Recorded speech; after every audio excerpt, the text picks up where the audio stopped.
பொங்கல் பண்டிகை நெருங்கிவிட்ட சூழலில் பொங்கல் பரிசு தொகுப்போடு குடும்ப அட்டைதாரர்களுக்கு 1000 ரூபாய் பரிசு தொகை வழங்கப்படும் என்று தகவல் வெளியாகியுள்ளது. அதே நேரத்தில் பரிசு தொகை 1000 ரூபாய் என்றால் அதே நேரத்தில் கூடுதலாக 1000 ரூபாய் வங்கிக் கணக்கில் வரவு வைக்கப்படும் என்றும் தெரிகிறது.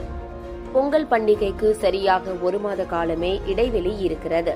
ஜனவரி 13ஆம் தேதி போகி பண்டிகை துவங்கி தைப்பொங்கல், மாட்டுப்பொங்கல் என்று அடுத்த 3 நாட்களுக்கு கொண்டாட்டமாக இருக்கும். தமிழர் திருநாளான பொங்கலின் போது குடும்ப அட்டைதாரர்களுக்கு பொங்கல் பரிசு தொகுப்பு வழங்குவதை வழக்கமாக வைத்திருக்கிறது தமிழ்நாடு அரசு. பச்சரிசி, சர்க்கரை, கரும்பு போன்று பொங்கல் வைக்க தேவையான பொருட்களோடு பரிசு தொகையாக 1000 ரூபாயும் வழங்கப்படுகிறது. அந்த வகையில் இந்த ஆண்டு பொங்கலுக்கும் குடும்ப அட்டைதாரர்களுக்கு 1000 ரூபாய் வழங்கும் என்று அரசு துறை வட்டாரங்கள் தெரிவிக்கின்றன. மத்திய, மாநில அரசு ஊழியர்கள், வருமான வரி செலுத்துவோர், பொதுத்துறை நிறுவனங்கள்